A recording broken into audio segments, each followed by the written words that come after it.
I'm really interested in this idea of how much of who we are is shaped by our experiences growing up and the people that we surround ourselves with, and how much of it is personal to us and comes from like our innate drive and ambition. Mm,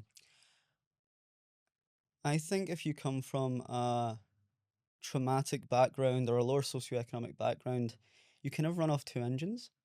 And the first engine is like Maslow's hierarchy of needs. Mm, Like you're driven by the opportunity to put food in your mouth, shelter over your head, clothes on your back, a sense of psychological safety.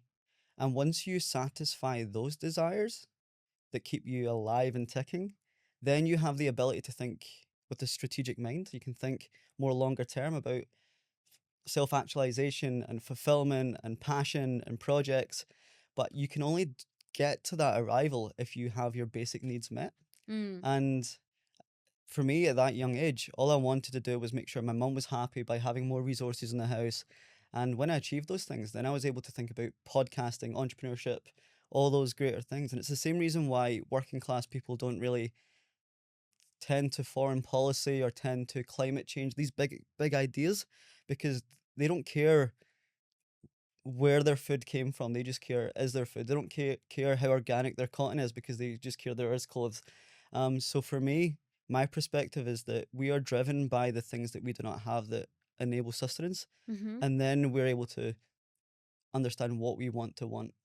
What was that second drive? If the first one is that you need to kind of make sure those primal needs are met, what's the second thing that you think is driving people? It's carrot and stick. So I think the stick that's is those Maslow's hierarchy of needs, Yeah. that instant shadow of poverty that's shaped like an overdraft that you can see behind you. I Mm, think that drives you. That's one engine, and the second is the carrot, the potential reward opportunity. But you need to have both. You can't be proud of where you're going if you're ashamed of where you came from. mm, So I think the second um, motivator is the bigger picture stuff, yeah. self actualization, fulfillment.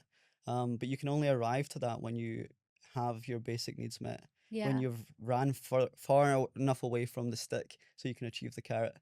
Um, I think it's about both. Yeah, no, it's such a great point. And I remember I used to write a blog like way back in the day where it was kind of just essays on things that I was thinking about. And I think I was writing a post about like why we care so much about our appearance and the way we look. And I Mm, remember my dad saying to me, it's almost a privilege that you worry about these things and that you care about them. Because if I was fleeing war-torn Yemen, do I really care what my hair looks like or what my weight is or have I got nice makeup? Probably not. In a way, like worrying about these smaller details is like a privilege to have because everything else in my life is kind of fine. So you're absolutely right in terms of like where those different drivers come from. But I think a really interesting point in that is the role that adversity plays. mm. I know that you've spoken to a lot of different people on your podcast, very successful people. What role do you think hardship plays in those stories for people? I love this quote, and it's the habits of a vigorous mind are formed in contending with great difficulty. When a young mind is animated by scenes that engage the heart, traits that would otherwise lay dormant wake into life and form the character of the superhero. And obviously, I can like recite that like line by line because it speaks to me so much. Mm, It gives me the fundamental core components that allow me to thrive in very ambiguous, difficult environments. When you grow up in a household whereby there's arguments every night, you're struggling to meet ends meet, you are the emotional thermostat in the room, those traits are valuable outside of that hard, torn environment. They're like, I mean, negotiating and speaking and maintaining composure and emotional regulation is such a great podcasting group of traits, mm, right? But they are formed through those hard times. So I think we are shaped by our experiences, and victimhood culture is very prominent right now. Loads of people will say these things happened to me, therefore I cannot achieve X, Y, Z. I almost became those things.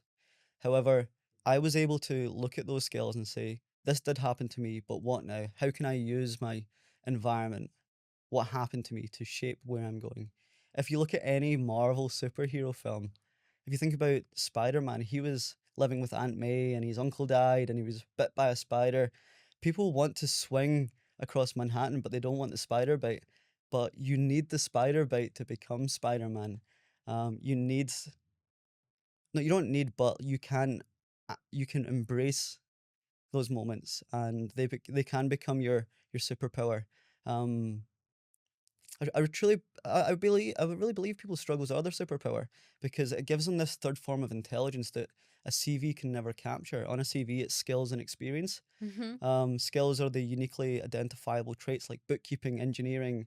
Experience is the application of those skills in specific environments across specific durations. But the third thing that we don't measure in a CV is like resilience or like if skills were IQ, experience was EQ, I'd say there's RQ, resilience quotient, and that's the ability to maintain composure and gain insight from difficult things that no one else has seen.